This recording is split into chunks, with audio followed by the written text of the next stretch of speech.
नमस्कार, संवाद पे आपका स्वागत है। मैं हूं चेतना शर्मा आपके साथ और आज जो बात करने वाली हूं मैं आपसे, उसको ध्यान से सुनिएगा एक बार कि किस तरीके से हनुमान बेनीवाल पूरे राजस्थान में तबाही मचा रखे हैं।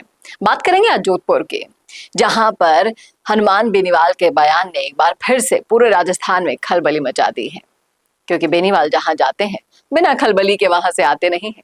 अपनी साफ और तीखी भाषा के लिए जाने वाले बेनीवाल इस बार सीधे कांग्रेस और बीजेपी को जमकर निशाना बना रहे हैं। उनका कहना है कि हम संघर्ष इसलिए कर रहे हैं कि हमें राजस्थान को बचाना है। एक बार कांग्रेस एक बार बीजेपी का खेल अब तो राजस्थान में नहीं चलेगा। और ये बयान केवल विरोध का स्वर नहीं है, बल्कि राज्य की पारंपरिक दो दलीय राजनीति को चुनौती भी देना है। अब इसको राजनीतिक परिप्रेक्ष्य से हम देखें तो राजस्थान में दशकों से सत्ता परिवर्तन का पैटर्न लगभग तय माना जाता है। 5 साल कांग्रेस रहेगी, फिर 5 साल बीजेपी रहेगी। लेकिन इस बार का बेनीवाल का दावा है कि जनता इस चक्र से तंग आ चुकी है और अब विकल्प की तलाश कर रही है। उनका यह बयान न केवल सत्ताधारी दलों की आलोचना है, बल्कि आरएलपी को तीसरे मोर्चे के रूप में स्थापित करने का प्रयास भी है।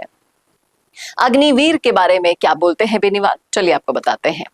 जो दिल्ली में अग्निवीर योजना को लेकर उन्होंने बड़े आंदोलन करने की घोषणा दी थी है और ये संदेश साफ है कि वो युवाओं के असंतोष को अपनी राजनीतिक ताकत में बदलना चाहते हैं। अग्निवीर स्कीम की आलोचना पहले से ही देश भर में चल रही है। इसे लेकर व्यापक विरोध प्रदर्शन की संभावना है, जिस पर मोहर बेनीवाल ने लगा दी है और केंद्र सरकार पर दबाव बनाने का काम वो इस मुद्दे से कर सकते हैं।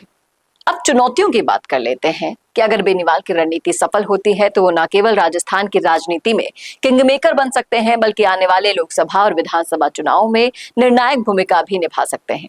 लेकिन चुनौती यह है कि क्या वो परंपरागत कांग्रेस बीजेपी वोट बैंक को तोड़ पाएंगे? क्या जनता वास्तव में तीसरे विकल्प को स्वीकार करेगी, या ये आंदोलन केवल शोर शराबा ही रह जाएगा?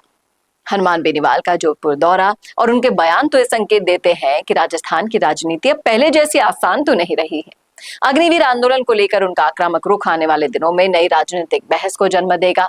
ऐसा ही भर्ती का आंदोलन तो अभी तक थमा नहीं है और जिस तरीके से उस पर भी बहस अभी तक लगातार जारी है, उस पर ये दूसरे आंदोलन की चेतावनी बहुत ज्यादा नींदें उड़ा बैठी है कांग्रेस और बीजेपी के दूसरे नेताओं की। देखना वाकई में दिलचस्प होगा कि बेनीवाल की रणनीतियां किस मोड़ पर जाकर सफल हो पाती है या नहीं, और राजस्थान के इस दो दलीय पैटर्न को चेंज कर पाती है या नहीं। बताएगा आप क्या सोचते हैं इस मुद्दे पर, रखिएगा राय कमेंट बॉक्स में। कैसा लगा वीडियो बताना ना भूलेगा और ऐसे वीडियोस के लिए देखते रहिए संवाद भारत का, भारत के लिए। नमस्कार। अगर आप बनना चाहते हैं पॉलिटिशियन, लेकिन पब्लिक स्पीकिंग और अपने विचारों को व्यक्त करना चुनौती लगता है, या कैमरे और पब्लिक के सामने किसी तरह से बोल पाए इसमें मुश्किल होती है, तो मिशी मीडिया सॉल्यूशंस लेकर आया है पॉलिटिकल कंसल्टेंसी कैंपेन, जिसमें वरिष्ठ जर्नलिस्ट और पॉलिटिकल एनालिस्ट की एक्सपीरियंस्ड टीम आपको मदद करेगी, जिससे आपकी आवाज और भी बुलंद हो जाएगी।